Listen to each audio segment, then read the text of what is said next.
Welcome to Dhruva academy घुमारवी।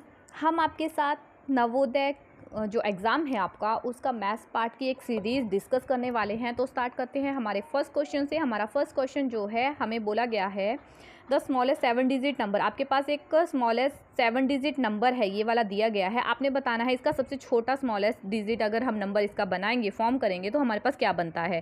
तो अगर हम इससे बनाएं तो हमारे पास बनता है वो 1 0 आएगा, फिर उसके बाद हमारे पास 2 होगा, फिर 3, फिर उसके बाद 4 है इससे बड़ा, फिर 7 है, फिर 9 है। और ये नंबर अगर हम देखें तो आपकी है बी ऑप्शन, तो यही आपका राइट आंसर है। उसके बाद नेक्स्ट क्वेश्चन है आपका एक नंबर है जो आपका एक्सीड करता है इस नंबर से इस पे, तो आपको नंबर फाइंड आउट करना है। तो हम अगर इन दोनों को ऐड कर देते हैं तो हमारे पास वो नंबर आ जाएगा। तो हमारे पास क्या नंबर दिया गया है, ये है आपका 37684955 और नीचे आपके पास नंबर है 45, यहाँ पे 0 है, ये 5 है आपका, 1 6 और 3 है। ऐड करते हैं हमारे पास कितना आएगा, 0 1 कैरी, यहाँ पे भी 0 1 कैरी, यहाँ पे भी आपका 0 होगा, 1 कैरी बचेगा, यहाँ भी 9 और 1 10 हो जाएगा, एक बच जाएगा आपका 8 9 और 10, फिर से 0 आपका 1 कैरी, 6 6 12 होते हैं, 1 आपका 13, यहाँ पे 1, 7 + 3 आपके पास कितना होता है 10 होता है, +1 11 1, ये 4। तो ये आपकी ऑप्शन है 4 1 3 और 5 0, 4 1 3 और 5 0, B option is the right answer. उसके बाद नेक्स्ट क्वेश्चन है आपका the greatest number which divide 84 120 138 exactly is.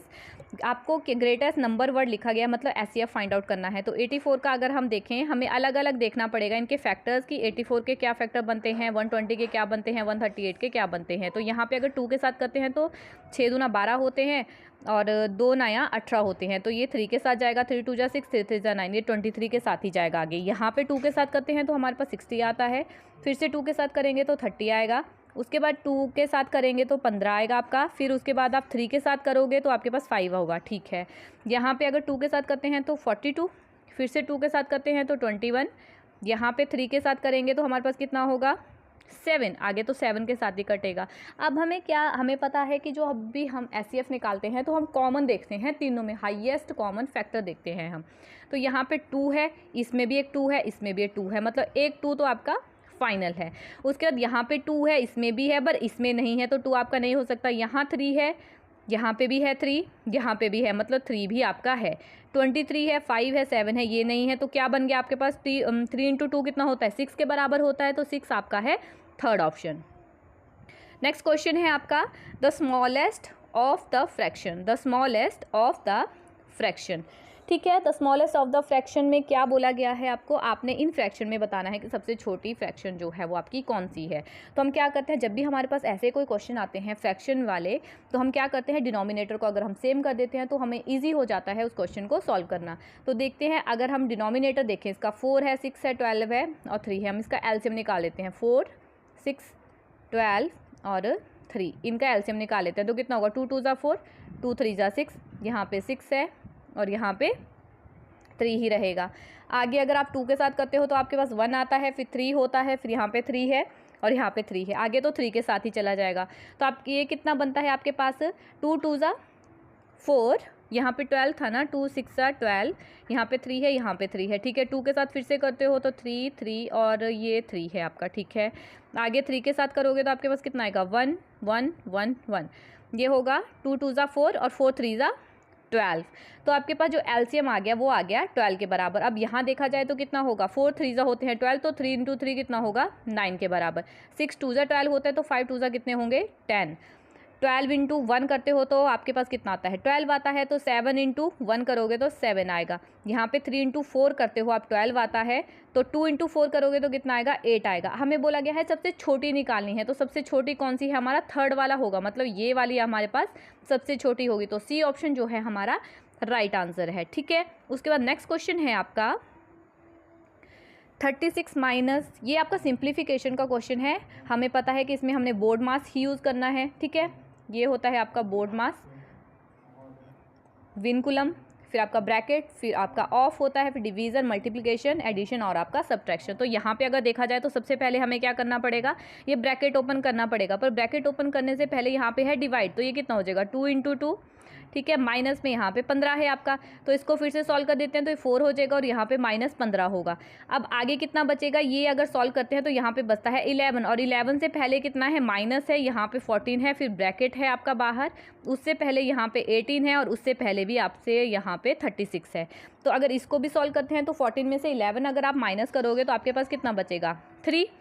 अब 3 और बाहर कितना है आपके पास, अब ब्रैकेट ओपन हो जाएगा, यहाँ पे है 18 आपके पास, ठीक है। ये है आपका किसमें, ब्रैकेट में, और माइनस है बाहर 36। अब इसको भी सॉल्व करेंगे तो हमारे पास कितना होगा 36 माइनस में 18 में से 3 माइनस कर देंगे तो हमारे पास कितना बचेगा 15 के बराबर, ठीक है। अब 36 में से अगर आप 15 को माइनस करते हो तो आपके पास कितना बचता है, 6 में से 5 करते हो तो 1 आता है, 3 में से 1 करते हो तो आपके पास 2 बचता है। तो 21 जो है आपका राइट आंसर है। उसके बाद नेक्स्ट क्वेश्चन है आपका, using decimal express 8 kilogram 640 gram in kilogram. Kilogram में करना है आपने, 8 तो आपके पास है ही, 8 kg तो आपके पास है ही, आपको 640 को चेंज करना पड़ेगा। तो हमें पता है कि 1 kg किसके बराबर होता है, 1 kg इज इक्वल टू होता है हमारे पास 1000 ग्राम के बराबर। हमें निकालना है ग्राम को किलोग्राम में, तो 1 ग्राम कितना हो जाएगा हमारे पास 1/1000 के बराबर हो जाएगा, ठीक है। अब हमें कितना करना है 640 करना है, तो 640 ग्राम कितना हो जाएगा 640 डिवाइडेड बाई 1000 किलोग्राम के बराबर। 1 2 3 1 2 3 यहाँ पे पॉइंट लगेगा, मतलब आपके पास कितना आएगा पॉइंट में 640, ठीक है। अब ये हो गया, यहाँ पे 8 है, प्लस करना है आपने ये वाला 0.640, तो आपके पास आंसर कितना आएगा, आपके पास आंसर हो जाएगा 8.640 kg। और ये आपकी ऑप्शन कौन सी है, ये आपकी ऑप्शन है ऑप्शन नंबर सी, यही आपकी राइट ऑप्शन है। उसके बाद नेक्स्ट क्वेश्चन है आपका, find the value of n। n की आपको वैल्यू फाइंड करनी है। तो यहाँ पे हम क्या करते हैं, वेरिएबल वाली वैल्यू को एक साथ ले आते हैं, जो कांस्टेंट वैल्यू है उसको एक साइड ले जाएंगे। तो हम n वाली वैल्यू को एक साथ ले आएंगे, तो यहाँ पे कितना होगा, माइनस में n/6 है, इज इक्वल टू कितना हो जाएगा 1/2, प्लस में हो जाएगा वहाँ जाके 5। ये 6 और 4 का हम एलसीएम निकालते हैं तो हमारे पास कितना आता है, 6 चौका कितने होंगे 24 होते हैं। यहाँ पे हो गया 6n आपके पास, ये हो गया 4n इज इक्वल टू, यहाँ पे 2 आपका एलसीएम आ गया, यहाँ पे 1 है, प्लस आपका 5 2 कितने होते हैं 10। आगे सॉल्व करोगे कितना आएगा, 2n divided by 24 is equal to 11 divided by 2 के बराबर। अब ये 2 के साथ 24 कट जाएगा, 12 आ जाएंगे आपके, तो आपका क्या बनेगा n/12 इज इक्वल टू 11/2 के बराबर। ये कितना हो जाएगा, n इज इक्वल टू 11 × 12, यहाँ पे डिवाइड कर रहा था ना 12, वहाँ जाके मल्टीप्लाई कर जाएगा, डिवाइडेड बाई 2 है, ये 2 के साथ 12 कट जाएगा, 6 आएगा, तो 6 × 11 कितना होता है आपके पास 66 के बराबर।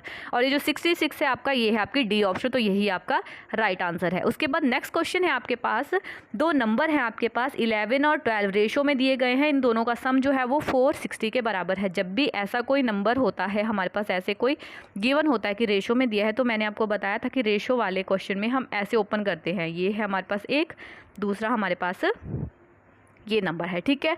अब बोला गया है कि इन दोनों का सम जो है वो है हमारे पास 460 के बराबर। तो दोनों का सम कर लेते हैं, कितना होगा 2 + 1 3 होता है, 1 + 1 2 होता है, तो ये आ गया 23x इज इक्वल टू 460 के बराबर। यहाँ से x की वैल्यू कितनी आ जाएगी हमारे पास, 460 को डिवाइड करेंगे 23 के साथ, तो 23 2 होते हैं 46 और 1 0, मतलब x की वैल्यू हमारे पास आ गई 20 के बराबर।